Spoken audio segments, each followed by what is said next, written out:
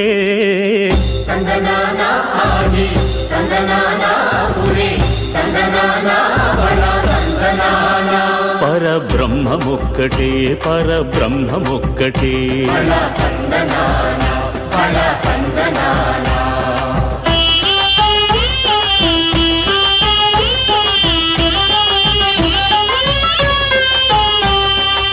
నిండార రాజు నిద్రించు నిద్రయునొకటే,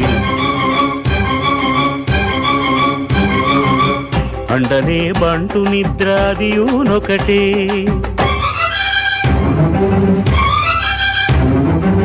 మెండైన బ్రాహ్మణుడు మెట్టు భూమి ఒకటే, మెండైన బ్రాహ్మణుడు మెట్టు భూమి ఒకటే. చండాలుడుండేటి సరి భూమి ఒకటే. బ్రహ్మమొక్కటే పరబ్రహ్మమొక్కటే పరబ్రహ్మమొక్కటే పరబ్రహ్మమొక్కటే.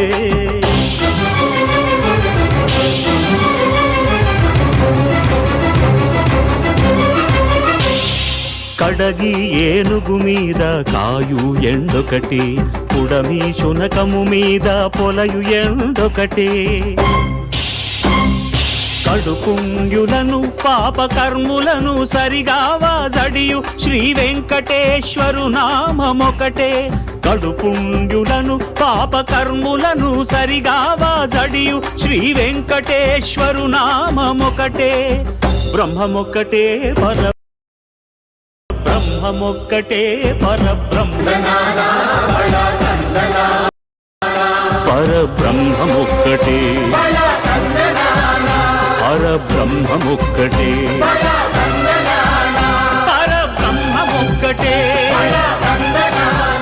పరబ్రహ్మమొక్కటే.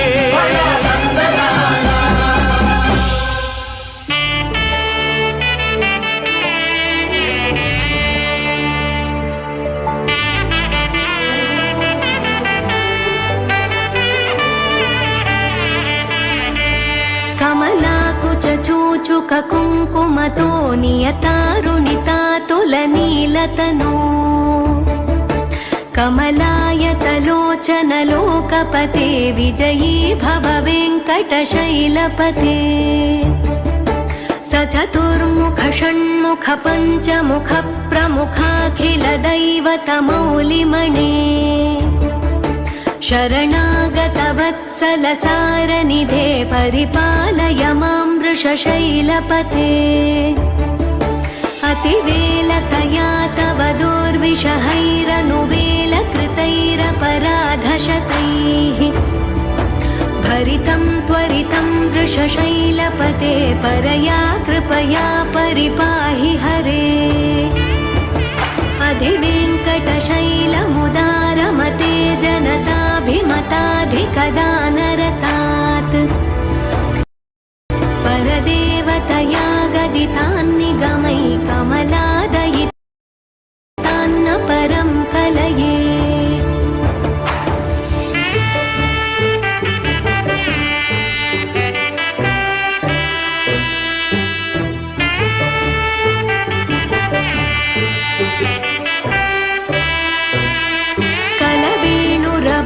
गोपवधूशतकोटिवृतात् स्मरकोटिसमात्. प्रतिवल्लविकाभिमतात् सुखदात् वसुदेवसुतान्न परं कलये. अभिरामगुणाकर दाशरथे जगदेकधनुर्धर धीरमते. रघुनायक राम रमेश विभो वरदो भवदेव दया जलधे. अवनीतनया कमनीयकरं रजनीकर चारुमुखाम्बुरुहम्. रजनीचर राजतमो मिहिरं महनीयमहं रघुराममये. सुमुखं सुहृदं सुलभं सुखदं स्वनुजं च सुखाय ममोघशरम्. अपहाय रघुद्वहमन्यमहं न कथञ्चन कञ्चन जातु भजे.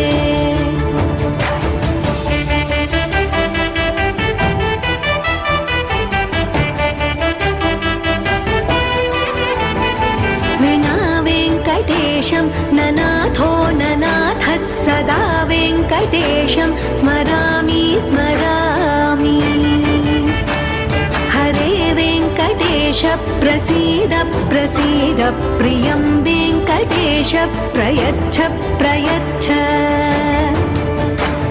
विना वेङ्कटेशं ननाथो ननाथः सदा वेङ्कटेशं स्मरामि स्मरामि हरे वेङ्कटेश प्रसीद प्रसीद प्रियं वेङ्कटेश प्रयच्छ प्रयच्छ अहं दूरतस्ते पदाम्भोजयुग्मं प्रणामेच्छयागत्य सेवां करोमि सकृत्सेवया नित्यसेवाफलं त्वं प्रयच्छ प्रयच्छ प्रभो वेङ्कटेश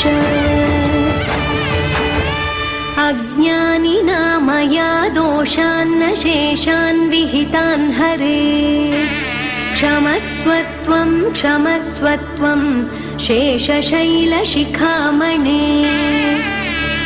अज्ञानिना मया दोषान्न शेषान् विहितान् हरे क्षमस्वत्वं क्षमस्वत्वं शेषशैलशिखामणे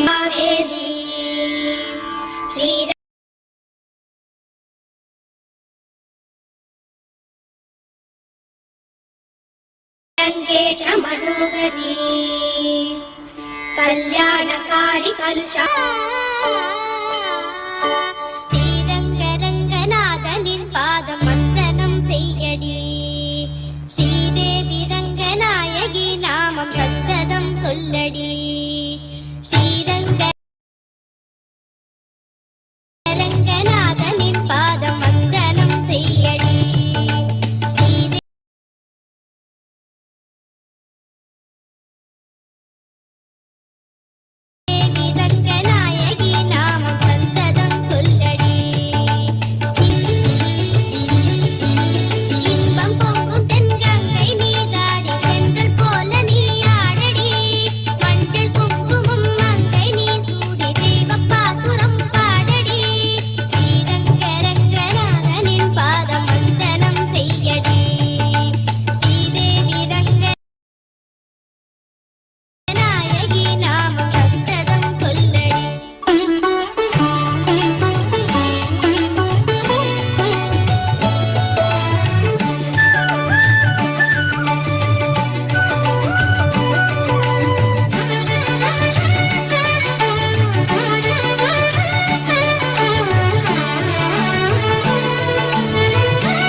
கன்னடம் தாய் வீடு என்றிருந்தாலும் கன்னி உன் மறு வீடு தென்னகமா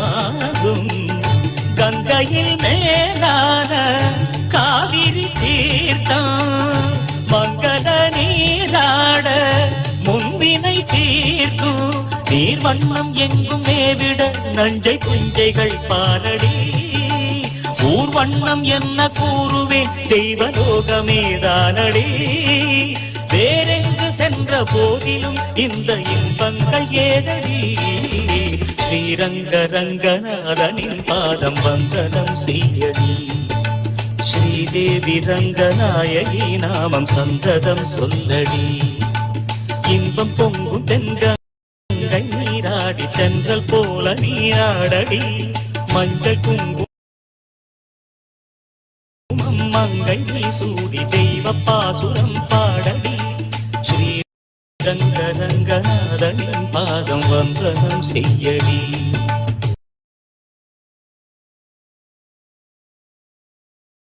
ஸ்ரீரங்க ரங்கநாதன்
கண்ணுக்கு தெரியாமல் நின்றாய்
వెంకటేశుడా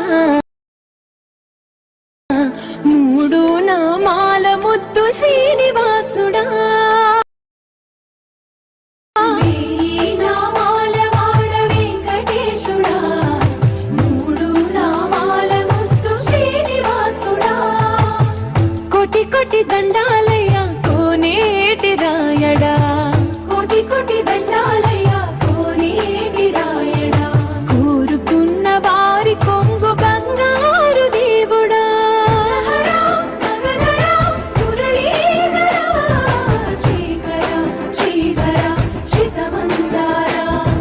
సర్వేశ్వర పరమేశ్వర శాంతాకార శంఖ చక్రధర సప్తశైలేశ్వర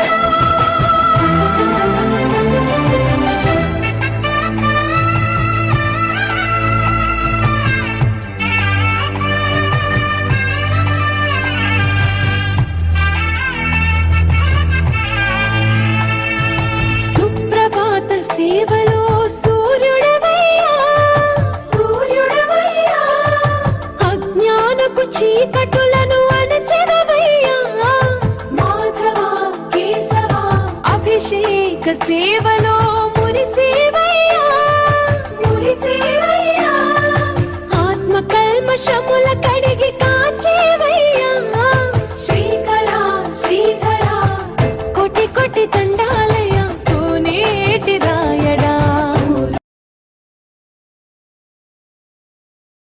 ఉన్నవారి కొంగు గంగా పద్మనాభ ఋషికేశ అన్నద శయన పరశురామ బలరామ రఘుకుల రామ పురుషోత్తమ పుణ్య పురుష పుండరీకాక్ష వామన వాసుదేవ వాంఛిత వరదా వెయ్యి నామాల వాడ వెంకటేశుడా మూడు నామాల ముద్దు శ్రీనివాసుడా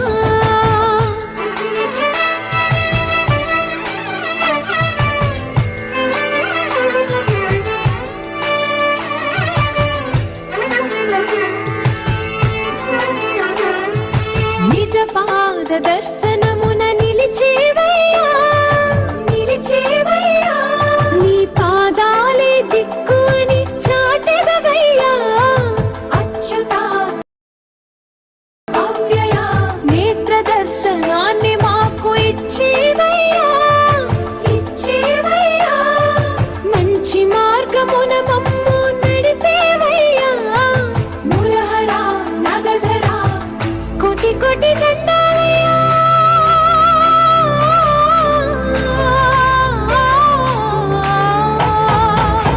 కోటి కోటి దండాలయ్యా కోనేటి రాయణ కోరుకున్న వారి కొంగు బంగారు దేవుడా వెయ్యి నామాల వాడ వెంకటేశుడా మూడు నామాల ముద్దు శ్రీనివాసుడా కోటి కోటి దండాలయ్యా కోనేటి రాయణ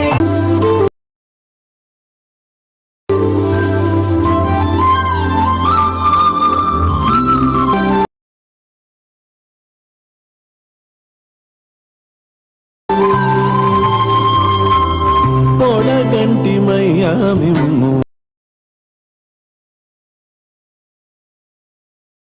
పురుషోత్తమా కోనేటి రాయడా పొడగంటి మయ్యా మిమ్ము పురుషోత్తమా మమ్ము ఎడయకవయ్యా కోనేటి రాయడా పొడగంటి మయ్యా మిమ్ము పురుషోత్తమా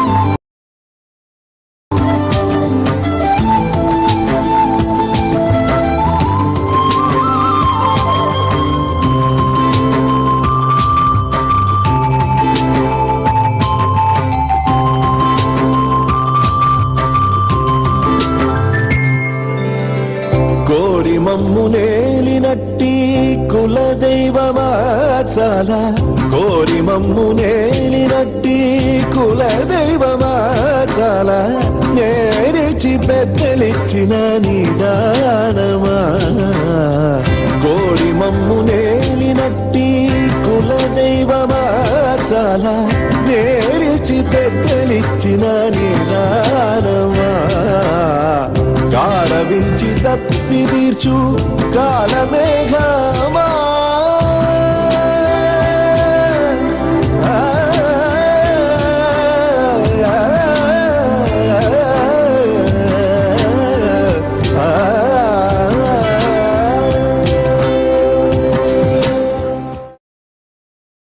Nityanandam, Nityananda, welcome back.